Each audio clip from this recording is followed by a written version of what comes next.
예, 수요일 묵상의 시간입니다. 나의 기대가 빠질 때 하나님의 뜻이 바르게 채워진다. 나의 기대가 빠질 때 하나님의 뜻이 바르게 채워진다. 자, 이런 제목으로 계속 묵상하겠습니다. 자, 우리는 지금 예수님의 승천 이후 이어지는 이 교회 역사, 그 역사를 담고 있는 사도행전을 이제 묵상해 가기 시작했습니다. 사도행전이라고 하지만 이 12사도들의 그 행적이 다 낱낱이 기록된 게 아니고요. 앞부분에는 예루살렘과 유다로 복음이 전파되는 그 베드로의 행적이 나오고, 사마리아에서는 이제 빌립의 활동상을 보여주고 있고, 그리고 이제 다시 안디옥으로 가면 바울과 바나바의 사역과 또 이들에 의해서 확산되는, 이 복음이 확산되는 과정을 보여줍니다. 그래서 사도행전 1장에서 8장까지는 이제 베드로 사도의 행적에 대해서 중점적으로 기록을 하고 있다고 보면, 9장에서 12장까지는 이제 베드로와 바울의 이야기가 중복이 되고 있고요. 그리고 13장에서 이제 마지막 28장까지는 이제 바울 사도의 행적이 중점적으로 기록되고 있습니다. 자, 우리는 사도행전을 통해서 이제 초기 복음이 예루살렘과 온 유대와 사마리아와 온 땅으로 어떻게 전파되고 확산되어 갔는지, 그리고 어떻게 그래서 로마의 그 시대의 최고 세계의 그 패권 국가였던 로마에게까지 복음이 전해졌는지를 이제 알 수 있는데, 자, 이런 역사를 통해 우리가 이제 이 시대의 또 성도로서 과연 우리는 어떤 삶을 살아가야 되는가, 이런 것들을 깊이 우리가 되돌아볼 수 있어야 됩니다. 이제 우리가 새 언약의 백성된 자로서 왕 같은 제사장이요 거룩한 나라요 하나님의 소유된 백성으로서 이 시대 속에서 우리가 어떻게 살아갈 수 있는지, 그 일에 성령 하나님께서 어떻게 보혜사의 역할을 해주시는지, 우리와 어떻게 동역하시고 우리와 어떻게 일하시는지를 바르게 알아가야 됩니다. 성도의 삶을 돕는 성령님의 사역이, 보혜사의 사역이 어떤 것인가, 이거를 우리가 성도로서 살아갈 때 바르게 알 수 있어야, 그래야 이제 우리의 역할이 어떤 것인지, 또 성령님과 어떤 동역에 살아갈 수 있는가를 잘 구분할 수 있는 굉장히 중요한 부분이죠. 그래서 이곳 이제 성령이 임하시는 이 사건이 있는 이 사도행전의 이 말씀들을 우리가, 그래서 이 역사들을, 의미들을 바르게 잘 새겨볼 필요가 있습니다. 자, 우리는 이제 계속해서 한 20주 이상 걸쳐서 또 사도행전을 중심으로 이 신약 전체 이제 연대기적인 교회의 그 역사들을 우리가 이제 살펴보게 될 겁니다. 신약의 역사는 복음서와 사도행전이 전부죠. 사도들의 행적을 담은 사도행전을 살피면서 또 이 시기에 맞는 서신서들이 이제 오고 간 게 있으니까, 서신들이. 그래서 그거를 연대기적인 이 순서에 맞춰서 살펴볼 텐데, 이렇게 늘 말씀드리지만 시간적인 이 순서를 잘 맞춰서, 또 시작은 전부 서신서라고 그랬잖아요. 그러니까 편지들이니까 이게 잘 순서를 맞춰서 우리가 살피게 된다면 전체 큰 그림이 보이게 되고, 그래서 이제 그걸 보게 될 때 우리가 디테일을 이해할 수 있는 그런 안목을 가질 수 있을 거라고 확신합니다. 그래서 우리가 이런 걸 이 시간에 맞춰 우리 잘 살펴가도록 하십시다. 그러니까 중요한 것은 근데 듣기만 하고 잊어버려서는 안 되는 거죠.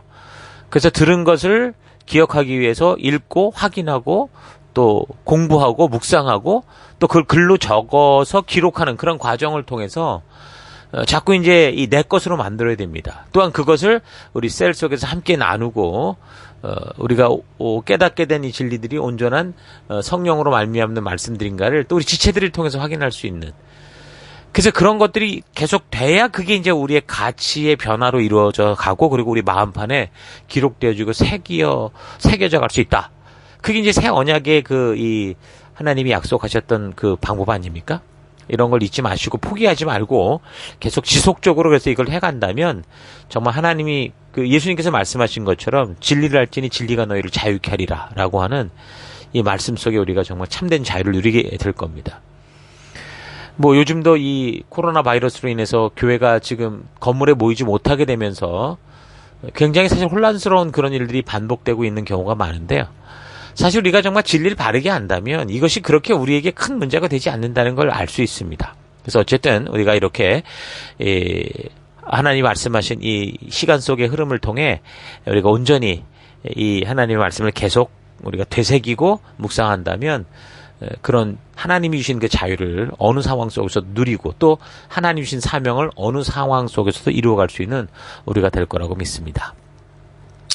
자, 그리고 이제 우리 예수님의 행적과 관련된 그 지도는 이 팔레스틴을 중심으로, 그러니까 예루살렘을 중심으로 이렇게 우리가 살펴볼 수 있었죠. 갈릴리 지역과 유대 지역. 그러니까 거의 뭐 반경이 한 200km 정도였다고 그랬었잖아요. 근데 이제 사도들의 행적과 관련된 지도를 살펴보다 보면 이제 그 영역이 훨씬 더 확장되는 것을 우리가 알 수 있습니다. 그래서 항상 말하지만 우리가 이 성경의 본문과 이 관련된 지도들과 좀 친숙해지는 게 또 성경을 재미있게 또 바르게 볼 수 있는 굉장히 중요한 방법이다라는 거 잊지 마시고 이제 신약의 사건과 관련돼서 우리가 봐야 되는 이 지도들을 지금부터 잘 눈여겨볼 수 있도록 좀 마음에 잘 새길 수 있기를 바랍니다. 자, 지도와 연결해서 성경의 말씀을 잘 알아두면 나중에 뭐 혹시 기회가 돼서 여러분들이 관광을 가든 아니면 뭐 거기 무슨 뭐 그 선교지 탐방을 가든 아마도 그런 하나하나 그 말씀 속에 연결된 그 지리적 또 그런 것들을 알게 되면 훨씬 더 감동이 크겠죠. 그럴 수 있도록 잘 지도와 연관된 이런 사건들을 잘 살펴볼 수 있기를 바랍니다. 자, 그러면 이제 우리가 지금까지 뭐 사도행전의 서론적인 부분, 사도행전을 읽어가며 이해하기 위한 그런 준비들을 같이 우리가 살폈는데 이런 것들을 잘 생각하시면서 또 계속해서 우리 1장 우리 또 함께 묵상해 나갔으면 좋겠습니다. 자, 1장 1절 데오빌로요, 내가 먼저 쓴 글에는, 그러니까 누가복음을 말하는 거겠죠. 무릇 예수께서 행하시며 가르치시기를 시작하신부터 그가 택하신 사도들에게 성령으로 명하시고 승천하신 날까지의 일을 기록하였노라. 이제 그게 이제 누가복음의 역사적 기록이었고요. 3절 그가 고난 받으신 후에, 그러니까 예수님께서 십자가 고통을 받으신 후에 또한 그들에게 확실한 많은 증거로 친히 살아계심을 나타내사 부활의 증거를 보이셨다는 거죠. 그 후에 40일 동안 그들에게 보이시며 하나님 나라의 일을 말씀하시니라. 이것도 굉장히 중요한 거죠. 죽은 사람이 살아났다고 그러는데 살아난 분이 40일 동안 또 이 땅에 있었다. 뭔가를 행하시더라. 뭐 이 말씀을 듣는 데오빌로 같은 사람은 아주 충격에 빠질 가능성도 있을 겁니다. 어쨌든 자, 이렇게 시작을 하는데 그러니까 예수님을 따르던 그 사람들이 사실 그 예수님을 많이 쫓아왔던 게 예수님이 메시아 같은 그런 생각이 들어서 그랬던 거 아닙니까? 그래서 예수님이 드디어 이제 이스라엘을 구원할 다윗과 같은 왕이 돼서 큰 일을 할 줄 알았는데 어땠어요? 자기들이 생각한 대로 그렇게 예수님이 그런 능력은 있는 것 같은데 행하시지 않고 오히려 허무하게 십자가에 못 박혀 이제 죽게 되시니까 결국에는 제자들까지 다 흩어져서 이제 도망가는 그런 사태가 되고 말았죠. 그래서 예수님께서는 부활하신 후 이 40일 동안 이 땅에 계시면서 그런 제자들을 비롯한 여러 사람들을 만나 주시면서 이 하나님이 약속하셨던 그 메시아가 바로 예수 그리스도이신 것과 또 그가 이 땅에 오셔서 행하셔야 했던 일이 무엇인지 그리고 이제 행하실 일이 무엇인지 이런 걸 성경을 통해서 성경과 역사를 통해서 알게 하시는 그런 일을 하셨잖아요.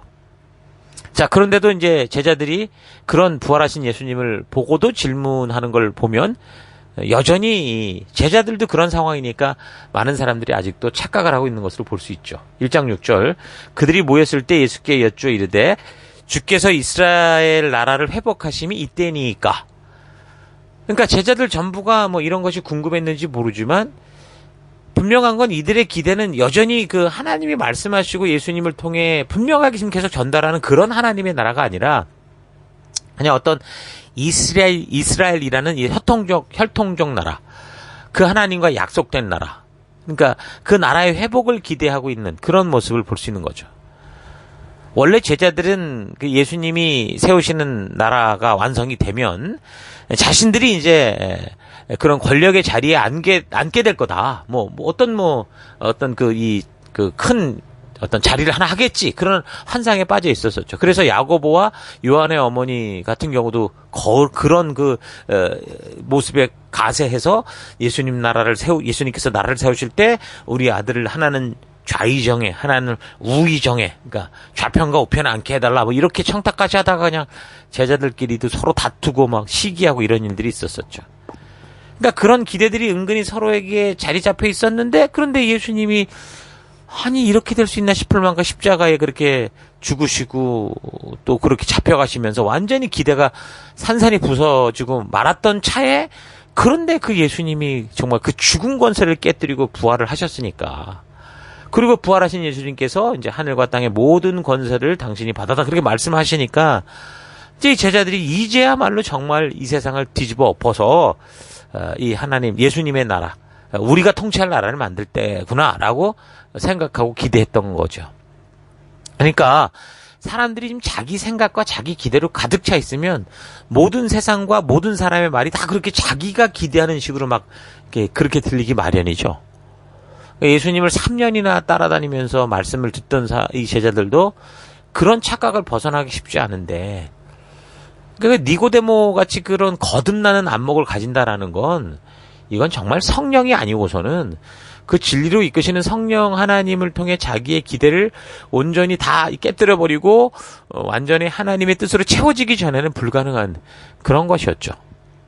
그래서 교회를 다닐 때도 마찬가지입니다. 사람들은 다 이 종교를 찾고 교회를 찾는 이유, 그게 뭡니까? 뭔가 자기가 기대하는 바가 있는 거죠. 교회는 이럴 것이고 목사는 이럴 것이고 이 교회의 어떤 그런 그래서 나는 이런 걸 얻게 될 것이고, 이런 기대들을 가지고 옵니다. 물론 이제 그런 기대들이 나쁘지는 않지만 교회가 분명한 사명을 가지고 가야 할 길을 걷고 있다면 어떻게 하겠습니까? 자기들이 생각한 것과는 다른 길을 가는 것처럼 보이고 이상한 교회로 보이겠죠. 그러면 자기가 기대를 가지고 들어왔는데 이 교회가 그렇게 가지 않고 말씀의 길을 가는데도 자기는 갈등이 생길 수밖에 없는 겁니다. 갈등이라는 게 뭔가 자기가 생각하는 것에 반대되고 다른 것으로 인해서 자꾸 자기 뜻대로 되지 않을 때 오는 게 갈등 아닙니까?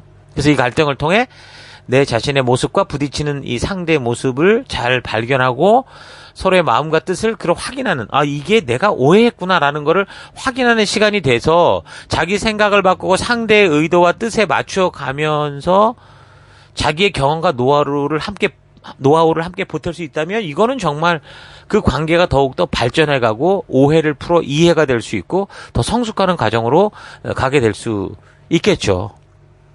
그러니까 교회 들어올 때 우리가 갈등을 갖고 있더라도, 그러니까 기대를 갖고 있다가 그렇지 않은 것 때문에 갈등이 생긴다고 할 때 그거를 가지고 우리가 대화하고 말씀을 통해 풀어가다 보면 오히려 오해가 이해로 바뀌어가는 그런 성숙이 따라올 수 있다는 겁니다. 그러니까 부부간의 갈등 같은 경우도 마찬가지죠. 이렇게 서로의 본심을 알게 되고 그랬을 때 이제 서로 부딪히는 게 아니라 부딪힐 수밖에 없지만 서로 맞추려고 하고 오해하고 있는 것을 이해하려고 하고, 그렇게 된다면 갈등이라는 게 원래 위기잖아요. 근데 오히려 이런 게 기회로 변화가 돼서 서로에게 더욱 돈독한, 이전에는 경험하지 못한 그런 깊어지는 관계를 만들 수 있을 겁니다. 교회는 어느 한 사람의 뜻이 아니라 하나님의 뜻을 따라 걸어가는 것이기 때문에 어떤 교회의 유능한 목사 한 사람이나 어떤 유능한 사람들에 의해서 그 생각대로 조직되어지고 운영되어지고 이렇게 되는 게 아니거든요. 하나님의 뜻대로 가야 되는 거예요. 그렇게 가야 되는데 만약에 그렇지 않는다면 그건 더 이상 교회가 아니죠. 아무리 목사, 장로 뭔가 교회가 발전하고 대단한 걸 하는 것 같아도 그건 진정한 교회가 아니라는 겁니다. 그래서 나의 기대가 바뀌어서 하나님의 뜻대로 그 길을 걸어가는 것, 그것이 이제 교회와의 갈등에서 이제 성숙하고 성장하는 길로 그렇게 가는 것이다. 이걸 우리가 기억해야 됩니다. 또한 우리가 셀로 모여서 함께 사명을 감당하게 될 때, 그동안 오늘 2020년 우리가 살아왔던 것처럼 팬데믹으로 인한 강제 격리를 통해서 오랜 시간 함께 모이지 못했기 때문에 분명히 또 이제 우리가 모이게 되는 시간이 올 때 처음에는 그동안 못 만났던 것 때문에 기대가 되고 설레고 그런 만남이 되겠지만, 결국 사람의 삶은 늘 그렇듯이 또 어느 순간 이런 고통스러운 시간이 우리에게 언제 있겠냐 싶어서 또 같이 모이게 되면 또 갈등이 생기고 다투게 되고 그렇게 될 겁니다. 특히 똑같은 거예요. 주신 사명의 길대로 말씀대로 걷고자 할 때 사람들은 자기가 기대하는 게 있으니까, 지금도 이 팬데믹이 끝나면 빨리 교회 와서 우리가 함께 모였으면 좋겠다라는데 뭡니까 그 이유가? 기대가 다 다르다는 거죠. 그러니까 이제 그런 것이 자기의 충족이 와야 되는데 만약에 그렇지 않으면 이제 부딪히게 되는 그런 상황이 되겠죠. 특히 이제 교회는 뭐 사람의 마음을 무시하는 게 아니라 주신 사명의 길이 있으니까 우리가 지금처럼 찢어져 있으나 또 모여 있으나 같은 일들을 해나가는 거거든요. 이제 그렇게 해야 되는데 만약에 이제 그 말씀 앞으로 우리가 잘 준비만 된다면 정말 이런 위기가 기회가 되고 어떤 상황이든 발전의 기회가 되겠지만 그렇지 않으면 모여도 싸우고 헤어져도 싸우고 그렇게 된다는 거죠. 그럴 때도 마찬가지로 자기의 기대를 좀 버리고 하나님께서 이 영적 가족을 이 새 언약의 나라를 세우시면서 꿈꾸시고자 했던 그 뜻이 무엇인가를 서로 알아가게 되면 지체들과의 갈등도 쉽게 극복하고 또 오히려 갈등이라는 위기가 더욱더 우리를 사명과 비전 중심으로 또 건강하게 바른 관계로 만들어 가게 돼서 결국 서로 좋은 관계를 넘어서 신뢰하며 사랑하는 관계로까지 나아갈 수 있게 되는 겁니다. 그러면 이제 그런 공동체는 어떤 거예요? 반드시 생명이 생명을 낳는 열매를 보게 되는 거죠. 그러니까 하나님이 부르신 그 부르심에 맞는 그렇게 성장하는 교회가 될 수 있다라는 그런 겁니다. 자, 우리가 지금 제자들이 부활하신 예수님을 보고 예수님의 말씀을 들을 때 뭔가 아직도 자기 기대에 가득 찬 그 말씀, 그 본문을, 그 구절을 가지고 지금 우리가 얘기를 나눴는데요. 그렇게 이제 자기 기대에 가득 찬 질문들을 또 이 사람들이 예수님께 던질 때 예수님께서 그런 제자들과 사람들에게 말씀하시기를 7절 이르시되 때와 시기는 아버지께서 자기의 권한에 두셨으며 너희가 알 바가 아니다. 그러니까 예수님은 저들이 관심 있는 이 지상의 나라가 아니라 하늘의 나라, 하나님께서 직접 통치하시는 나라, 저들에게 진정한 생명과 소망이 되는 하나님이 꿈꾸시고 계획하셨던 우리에게 주고자 하셨던 그 나라에 대해서 말씀을 해주시죠. 저들이 기대하고 말하는 그런 나라는 결코 올 수가 없는 거지만 그와 비슷한 그러나 더 광대한 진정한 하나님의 나라가 반드시 임하는 날이 올 거다. 이거는 분명하기 때문에 예수님께서 그때가 언젠지는 모르지만 그날이 올 건데 그날은 하나님만이 아시는 거고 우리는 지금 우리에게 주어진 이 삶의 현장에서 그 하나님의 백성으로서 이 영원한 하나님의 나라 이 하늘나라의 백성답게 살아가는 그 사명 앞에 우리가 나아가야 된다. 하나님이 새롭게 시작하신 새롭게 회복시켜 주신 이 하나님의 나라 예수님이 오시고 성령님의 임하심으로 완성된 이 하나님의 나라 그러니까 이미 임한 이 나라를 우리가 누리며 살아가는 그 사명을 감당하게 하시는 거죠. 그래서 성령 하나님이 먼저 오셔서 우리 가운데 말씀대로 믿는 이 믿음 가운데 임할 때 벌어질 일들을 말씀해 주시는데 그게 이제 8절입니다. 오직 성령이 너에게 임하시면 너희가 권능을 받고 예루살렘과 온 유대와 사마리아와 땅끝까지 이르러 내 증인이 되리라. 여기서 성령 강림은 예수님의 초림 사건과 같이 봐서는 안 되겠죠. 왜냐하면 예수님께서 오셔서 행하신 그 죄의 문제를 해결하는 이 하나님과의 관계를 회복해 하는 이 십자가 사역은 뭐 사람들이 뭐 동역을 하고 도와주고 뭐 함께 감당할 수 있는 그런 일이 아니었습니다. 그러니까 예수님이 혼자서 오롯이 감당하셔야 됐던 그런 일이 예수님의 사역이었다면 이제 성령님이 임하심으로 행하시는 사역은 이 삼위일체 하나님이 그동안 그렇게 쭉 사역을 해오셨던 것처럼 하나님의 살아계심을 믿고 경외하기 때문에 그의 말씀에 같이 그러니까 그 법도와 규례와 명령에 따라 순종하는 사람들과 함께 동역하는 그런 사역이 되는 겁니다. 그래서 이제 성령 하나님이 임하시면 권능을 받고 증인이 된다라는 거는 하나님이 뭐 혼자 전능한 힘으로 뭐 모든 걸 다 해내겠다 그런 게 아니라 이 구약에서처럼 끝까지 말씀대로 믿음을 따라 살아가는 그 남은 자들을 통해서 일하신 것처럼. 그러니까 신약적 표현으로는 예수님이 그리스도이심을 믿고 말씀대로 따라가는 그 사람을 통해서 일하시겠다라는 그런 의미가 바로 그거죠. 권능을 받고 증인이 된다라는 거. 그러니까 권능을 받는다는 게 무슨 신비한 힘, 뭐 마술 지팡이를 받았다 그런 걸 말하는 게 아닙니다. 그러니까 하나님께서 우리를 인격적인 존재로 창조하셨던 대로 인격적인 하나님께서 인격적인 사람들과 신뢰, 이 믿음을 통해 관계를 통해 그 일을 이루어 가시겠다라고 하는 거죠. 그 진리의 성령 하나님으로 인해 하나님께서 그동안 말씀하셨던 그 진리의 뜻을 온전히 알게 될 때 어떻게 하는 거예요? 확고한 믿음의 사람으로 거듭나는 거. 그게 바로 그 권능을 받는 거죠. 그래서 저들을 죽이고자 혈안이 된 그 예루살렘과 더 나아가 온 유대와 사마리아와 땅끝까지 나아가면서, 그러니까 각자가 보냄을 받은 삶에서 곳곳에서 하나님의 자녀된 그 빛을 숨기지 못하고 발산하는 존재가 되는 거. 그게 권능을 받고 증인이 되는 그런 모습인 겁니다. 꽃이 그 향기를 숨길 수 없는 것처럼 예수로 말미암아 구원함을 얻어서 성령 하나님께서 인도해 주시는 진리의 길로 나아가서, 그래서 하나님의 그 진심을 알게 되는 그 거듭난 성도들은 결코 그리스도의 향기, 그 하나님의 말씀의 가치대로 살아가는 그 향기를 숨길 수 없게 된다는 겁니다. 그 단지 일요일이 되면 교회당을 왔다 갔다 하는 이걸 넘어서 그 사람의 모든 생각과 말과 행동이 완전히 개혁이 일어나서 하나님께서 시내산에서 그 백성들과 언약하여 주신 말씀의 가치를 따라서 자기들이 지금 보내진 삶의 터 곳곳에서 그 진정한 하나님 나라 백성으로 그 가치를 따라 완전히 변화된, 세상의 가치가 아닌 하나님의 가치를 따라 살아가게 된다. 그 얘기를 하는 겁니다. 그러니까 예수님의 공생의 기간 동안 놀라운 일들이 일어났던 그 원리들을 생각해 봐도 같아요. 그러니까 인간으로 오신 예수님께 하늘의 놀라운 표적과 이적들이 그렇게 나타났던 거는 그 예수님께서 죽음을 무릅쓰고 하늘의 하나님께서 말씀하신 그 명령대로 순종하심으로 말미암아 나타난 거거든요. 그래서 이제 예수님께서 우리에게 부탁하는 거는, 우리가 그런 예수님 닮은 순종의 삶을 살 때 성령 하나님께서 예수님을 통해 이렇게 놀라운 역사를 하셨던 것처럼 그렇게 믿음으로 순종하는 성도들을 통해서도 함께 그렇게 역사하시겠다. 그러니까 예수님께서도 당신이 하셨던 것보다 그런 일을 우리가 더 할 수 있다라고 말씀하시니까 바로 이런 같은 원리를 말하는 거죠.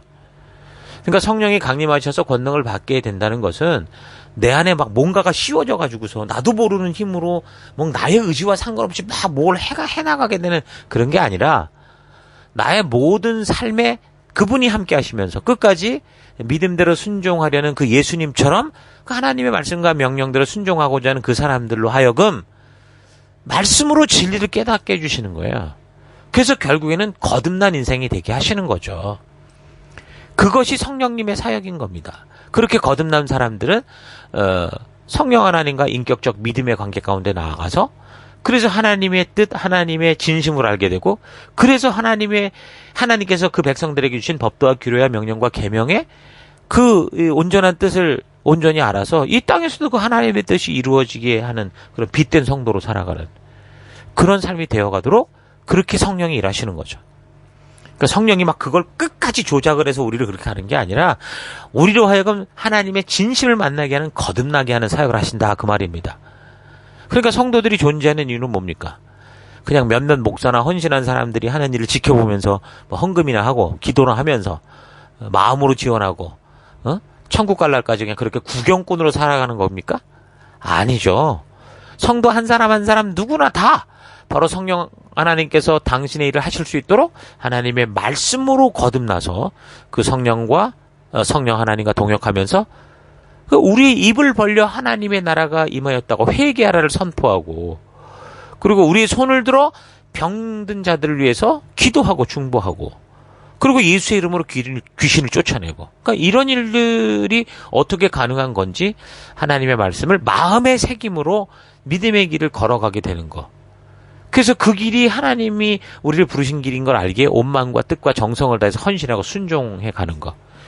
그게 성령이 우리와 함께 일하시고자 하는 거고, 성도인 우리의 사명인 거죠. 바로 이 사명에서 제외된 사람은 아무도 없습니다. 나는 이게 부족하고 저게 부족하고 그거하고 상관이 없는 일이에요.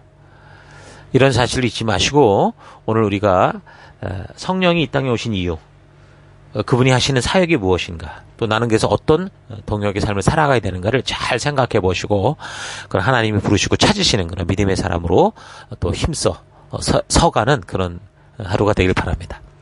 자, 오늘 하루 나는 성도로서 교회 안에서 살아오면서 지금까지 어떤 생각을 가지고 어떤 가치의 기준을 따라 예배를 드리고 기도를 드리고 봉사와 헌신의 삶을 살아왔는지 좀 되돌아볼 수 있기를 바랍니다. 과연 나는 예수님의 목숨을 주고 구원된 사람으로, 예수님이 의롭게 우리를 가셔서 하나님의 백성 삼은 그런 하늘나라 백성으로서 지금 이 땅을 살아가면서 그 하나님의 나라가 임하였음을 선포하고 믿음 따라 병든 자들을 위해 기도하고 예수의 이름으로 귀신을 쫓아내며 성경을 통해 이런 일들이 어떻게 가능한 것인지를 알리는 그런 사명자, 전도인의 삶을 살아가고 있는지, 아니면 그냥 교회를 내 입맛에 맞는 종교적 교제 공간으로만 알고 늘 교회 안에 거하면서도 하나님의 뜻을 따라 온 유대와 예루살렘과 사마리아 땅끝까지 나아가야 하는 그런 부르심의 그 사명으로 나아가는 건 전혀 생각지도 않은 채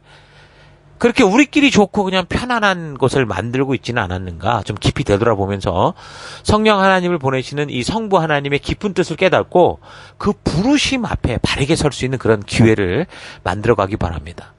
성령이 강림하여 우리와 함께 하여 주시는 이 새 언약의 시대를 사는 성도는 각자의 삶의 현장에서, 교회에서, 셀에서, 가정에서 예수님이 보여주신 그 순종의 길을 따라 하나님이 주신 법도와 규례와 명령과 계명의 가치를 따라 살아가면서 삶의 또 곳곳에서 한 생명에게 하나님의 진심을 전하는 증인된 삶을 살아가는 게, 그게 이제 바른 존재의 모습입니다.